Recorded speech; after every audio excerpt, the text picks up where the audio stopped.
কথায় আছে রাজার দলের রাজকীয় কারবার। ডক্টর মোহাম্মদ ইউনূসের প্রত্যক্ষ উৎসাহে দল গঠনের পরপরই কিংস পার্টির খ্যাতি অর্জন করে ফেলেছে এনসিপি। সরকারে না থেকেও সরকারি ক্ষমতা উপভোগ করছেন নেতারা। সরকারি কর্মকর্তাদের বদলি পদোন্নতি হচ্ছে তাদের ইচ্ছায়। চলছে নির্বিঘ্নে চাঁদাবাজি। কেউ গ্রেপ্তার হলে থানায় গিয়ে ছাড়িয়ে আনছেন নেতারা। নিজেদের নির্বাচনী এলাকায় যাচ্ছে সর্বোচ্চ সরকারি বরাদ্দ। তবে এসবের মধ্যেও দল গঠনের 7 মাসে ঠিক জমে উঠছে এনসিপি। উল্টো দল ছেড়ে যাওয়ার খবর আসছে নিয়মিত, তবে সেটা ঘটছে সংগঠনের মাঝারি বা নিচের সারিতে। উপরের দিকে নেতারা আছেন পহল তবিয়াতে। গত জুলাইয়ে তারা গোপালগঞ্জে সেনা এপিসিতে চড়ে রীতিমতো তাক লাগিয়ে দেন দেশবাসীকে। এরপর দেশের আরো কয়েকটি জায়গায় কড়া সেনা পাহারায় হয় সমাবেশ। এবার বিদেশেও তাদের গানমান পাহারায় ঘোরাফেরা করার খবর এসেছে। সব মিলিয়ে সরকারের না থেকেও মন্ত্রী এমপিদের চেয়ে বেশি নিরাপত্তা পাওয়ার রেকর্ড করেছেন কিংস পার্টির তরুণ তুর্কিরা। প্রশ্ন উঠেছে, যে দলটির বেশিরভাগ নেতা মাত্র 14 মাস আগে জুলাই আন্দোলনের নেতৃত্ব দিয়েছেন, তাদের কেন বেহুলার বাসরঘর বানিয়ে জীবন কাটাতে হচ্ছে? দেশে বিদেশে নিরাপত্তার চাদর মুড়িয়ে কতদিনই বা কাটবে তাদের? আবার এতদিন ধরে নিয়মিত সংবাদ মাধ্যমকে হুমকি দিচ্ছিলেন এনসিপি নেতারা। এবার তাদের কি সাংবাদিকেরা বয়কট করেছেন? এর পরিণতি বা কি হতে যাচ্ছে? বিস্তারিত জানতে চলুন যাওয়া যাক বিশ্লেষণে।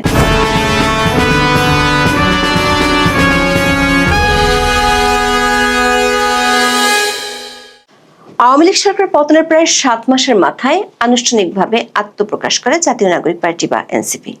নাহিদ ইসলামের নেতৃত্বে 28শে ফেব্রুয়ারি যাত্রা শুরু করা দলটির পেছনে ডক্টর মোহাম্মদ ইউনূসের সমর্থন কারো অজানা নয়। প্রধান উপদেষ্টা নিজেও উৎসাহ দেওয়ার বিষয়টি নিয়ে লুকোচুরি করেননি। জানুয়ারির শেষ দিকে যুক্তরাজ্যের ফিনান্সিয়াল টাইমসে তিনি আগাম ঘোষণাও দেন। নিয়োগকর্তা ছাত্রদের প্রসঙ্গ তুলে বলেন, তাদের কোনো সুযোগ নেই, এমনকি সংসদে তাদের একটিও আসন থাকবে না। কেন? কারণ কেউ তাদেরকে চেনে না। সেই অচেনা নেতাদের একটি দল গঠনের জন্য সর্বোচ্চ সরকারি সুবিধা তিনি দিয়েছিলেন। এর 1 মাসের মধ্যে আসে এনসিপি গঠনের ঘোষণা। দলটির সঙ্গে অন্তর্বর্তী সরকারের গভীর সম্পর্ক কখনোই গোপন থাকেনি, বরং বিভিন্ন সময় তাদের সহযোগিতায় যমুনা এবং শাহবাগে মঞ্চস্থ হয় নানা নাটক। আওয়ামী লীগের কার্যক্রম নিষিদ্ধ করা সহ বিভিন্ন ইস্যুতে হাতে হাত রেখে চলছে সরকার ও এনসিপি। সচিবালয় সহ সরকারি গুরুত্বপূর্ণ সব জায়গায় দলটির নেতাদের দাপট শুরু থেকেই প্রকাশ্য। এমনকি চাঁদাবাজিতে জড়ানো নেতাকর্মীদের ছাড়াতে থানায় ছুটতে দেখা যায় শীর্ষ নেতাদের। এমন অবস্থায় কিংস পার্টির পরিচিতি পেতে বেশি দিন অপেক্ষা করতে হয়নি দলটির। তবে এই পরিচিতি দলের নেতাদের সরকারে প্রভাব বাড়ালেও মাঠের অর্জন বলতে গেলে শূন্য। মাত্র 7 মাসই একটি নাম সর্বস্ব দলে পরিণত হয়েছে ডক্টর ইউনূসের স্বপ্নের বাতিঘর। সবশেষ ডাকসু জাকসুর মতো বিভিন্ন বিশ্ববিদ্যালয়ের ছাত্র সংসদ নির্বাচনে হয়েছে তাদের ভরাডুবি। জনবিচ্ছিন্নতার গভীরে পৌঁছালেও নেতাদের প্রভাবের কোনো শেষ নেই। সেই সঙ্গে দিনকে দিন তাদের ঘিরে বাড়ছে নিরাপত্তার জাল। এনসিপি নেতারা 16 জুলাই মার্চ টু গোপালগঞ্জ করতে গিয়ে প্রচন্ড প্রতিরোধের মুখে পড়েন। তখন দেখা যায় বাংলাদেশের ইতিহাসের অভাবিত দৃশ্য। নিয়মিত বিরোধীতে সেনাবাহিনীকে বিষোদ্গার করা এনসিপি নেতারা সেদিন সুরসুর করে চলে বসেন সেনা এপিসিতে। এরপর বিকল্প রাস্তায় গোপালগঞ্জ ছাড়েন। অন্যদিকে সেদিন গোপালগঞ্জে গুলিতে প্রাণ হারান 5 জন। যুদ্ধের অস্ত্র নিয়ে বিক্ষোভকারীদের উপর সেনাবাহিনীর চড়াও হওয়ার দৃশ্য ছড়িয়ে পড়ে আন্তর্জাতিক অঙ্গনেও। আর সেই দৃশ্য রাজধানীর কন্ট্রোল রুম থেকে জুসের গ্লাসে চুমুক দিতে দিতে উপভোগ করেন সরকারের কয়েকজন উপদেষ্টা। গর্বিত ভঙ্গিতে সেই ছবি আবার ফেসবুকে পোস্ট করেন বহুল বিতর্কিত উপদেষ্টা আসিফ মাহমুদ। গোপালগঞ্জের পর কক্সবাজার, চট্টগ্রাম সহ কয়েকটি জেলায় নজিরবিহীন সেনা নিরাপত্তায় সমাবেশ করে এনসিপি। সব জায়গাতেই এপিসির উপস্থিতি দেখা যায়। রাতারাতি এনসিপির এবং এপিসি পরিণত হয় সমর্থক শব্দে। দলটির জনবিচ্ছিন্নতা কোথায় গিয়ে পৌঁছেছে সেই প্রশ্ন তখন থেকেই ঘুরপাক খাচ্ছে সারা দেশে। দর্শক, কয়েক মাস ধরে দেশের মাটিতে এক ধরনের আতঙ্কের জীবন পার করছেন কিংস পার্টি নেতারা। এখন দেশের বাইরেও তৈরি হয়েছে একই পরিস্থিতি। বিশেষ করে 1 মাসের মধ্যে লন্ডন ও নিউ ইয়র্কে আওয়ামী লীগ নেতা কর্মীদের তোপের মুখে পড়েন এনসিপি এবং দলটির ঘনিষ্ঠ উপদেষ্টারা, বিশেষ করে জাতিসংঘ সাধারণ পরিষদ অধিবেশনে যোগ দিতে গিয়ে নিউ ইয়র্কে এনসিপির আক্তার হোসেন এবং তাসনিম জারা নজিরবিহীন বিক্ষোভের সম্মুখীন হন। বিমানবন্দরে আওয়ামী লীগের নেতাকর্মীরা আক্তার হোসেনকে স্বৈরাচারের দোসর, কিলার আখ্যা দিয়ে একের পর এক ডিম ছোড়েন। হুড়াহুড়ি করে সবাই গাড়িতে উঠেও রক্ষা পায়নি। আওয়ামী লীগের নেতাকর্মীরা গাড়ির সামনে রাস্তায় শুয়ে পড়ে প্রতিবাদ জানাতে থাকেন। তারা জয় বাংলা সহ বিভিন্ন স্লোগানও দেয়। এক পর্যায়ে অতিরিক্ত পুলিশ এসে ডক্টর ইউনূসের সফর সঙ্গীতে যাওয়ার পথ করে দেয়। দর্শক, নিউ ইয়র্কে এবারও বিশাল সফর সঙ্গীর বহন নিয়ে গিয়েছিলেন প্রধান উপদেষ্টা।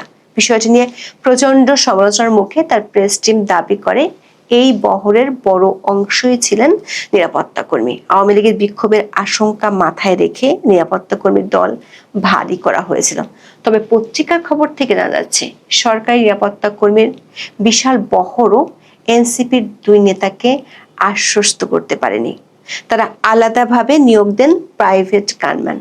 সমকালের এক প্রতিবেদনে জানানো হয়, আওয়ামী লীগ নেতা কর্মীদের হামলার আশঙ্কায় যুক্তরাষ্ট্র সফরে এনসিপির শীর্ষ দুই নেতার বাড়তি নিরাপত্তার ব্যবস্থা ছিল। 2 সহস্র দেহরক্ষী নিয়োগ দেওয়া হয়। 3 দিনে আক্তার হোসেন ও তাসনিম জারার নিরাপত্তায় গানম্যান রাখতে খরচ হয় প্রায় 6 লাখ টাকা। এনসিপি ডায়াসপোরা অ্যালায়েন্সের যুক্তরাষ্ট্র শাখার নেতাকর্মীরা এই খরচ বহন করেছেন। প্রোটেক্টর নামের একটি অ্যাপের মাধ্যমে 2 গানম্যান ভাড়া করা হয়। প্রতিবেদনে বলা হয়, পুরো সফরে নিউ ইয়র্কের গ্র্যান্ড হায়াত হোটেলে অবস্থান করেন এনসিপির 2 নেতা। হোটেলের লবিতে সার্বক্ষণিক ডায়াসপোরা অ্যালায়েন্সের নেতাকর্মীরা অবস্থান নেন। তবে জাতিসংঘ সদর দপ্তর সহ রাষ্ট্রীয় সফরের আওতাধীন অনুষ্ঠানের সময় গানম্যান ছিল না। দর্শক, বিমানবন্দরে হেনস্থার পর জ্যাকসন হাইটস ও টাইম স্কয়ার সহ বিভিন্ন জায়গায় আক্তারের ঘুরে বেড়ানোর ভিডিও পোস্ট করে পাল্টা জবাব দিতে চেয়েছে এনসিপি। তবে এখন জানা যাচ্ছে এসব ঘোরাঘুরি করার সময় তার আশেপাশে ছিল গানম্যানের নজরদারি। সমকালের প্রতিবেদনে বলা হয়, আক্তার ও যারা নিউ ইয়র্কের বেশ কিছু জায়গায় যান।